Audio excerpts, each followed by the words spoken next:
Joost, in your region, what are our colleagues saying our association can be doing better to help the cause? I think there's two points where the association, together with IAG, has to focus on is A, to drive market share. In some countries, we don't even look to the budget anymore. It's just ensuring that we get market share. And secondly is to ensure that our costs are managed well. And therefore, we need a stronger collaboration with IAG and probably from the Owners Association. In some cases, a stronger voice to IAG to ensure that costs are not exploding. If we compare, if we take the year 2002, our cost level on performance marketing, you know, all the costs that we have was about 10%. That grew to 14% in 2010. So we have to look together through the association and together with IAG that we are able to manage those costs and try to get them down on several levels. Okay, John, we talk quite a bit about systems funds and performance marketing.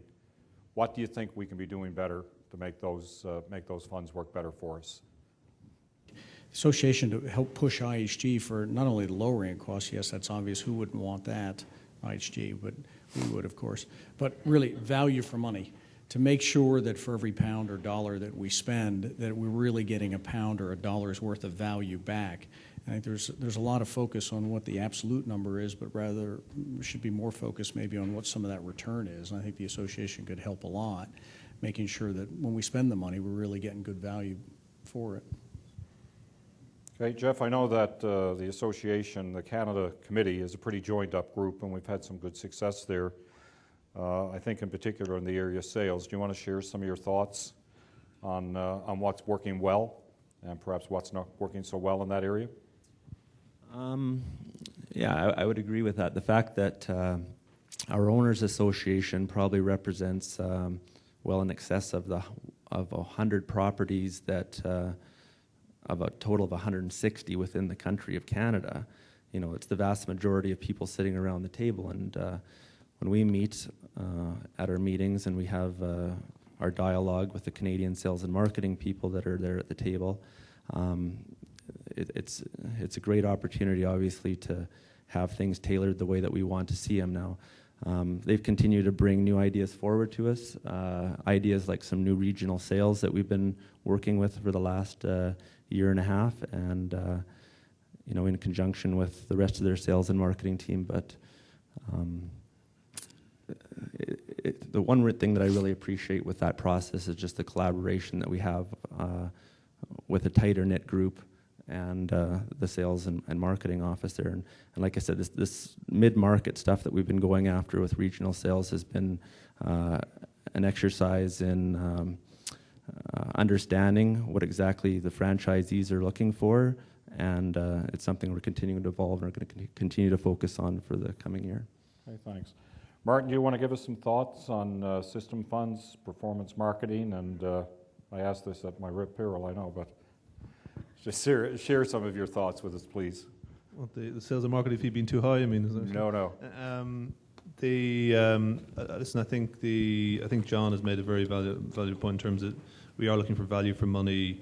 You know, what is the incremental value for that kind of last dollar, that last euro that's been spent? It's a fund which we all contribute. It's not there to be spent willy-nilly, so we're just trying to, you know, make sure that we, I guess, put as much positive pressure on our IHG colleagues in sales and marketing to look at the best ways of spending that money and getting value for money. The other point, and again, just coming to this thing about, you know, profitability and the fact that, you know, one of the biggest problems within Europe is, you know, because demand is weak and we're not getting this kind of top line growth through ADR, it's trying to control the P&L and expenses, and all the focus has been in the last 3 or 4 years whether it's cutting staff, just trying to control your expense line so that these steep falls in top line, are not hitting the bottom line or not hitting the bottom line, or minimizing the impact of bottom line. There has been an initiative with the MEA committee, which I think has gone over to the Americas as well, of saying, listen, cost of sale, really focus on the cost of sale. How can you help us? I still think that's still out there, and it still has to be a focus, because we haven't really achieved, anywhere near where we need to achieve on that. I know there's some initiatives on one of the biggest things, and Joost mentioned it, about the cost of sale and the OTAs and commissions. I mean, commission costs have just exploded. Part of that is a shift from business segments into leisure segments, and also obviously through a low in the cycle, you're kind of accepting business from every sector. But it's a major challenge, and we do need some wins there. I don't think we've had the wins yet. So I think as one of my top 3 things for the kind of global IHG Owners Association would be, we have to crack this cost of sale thing, as well as obviously trying to increase the top line.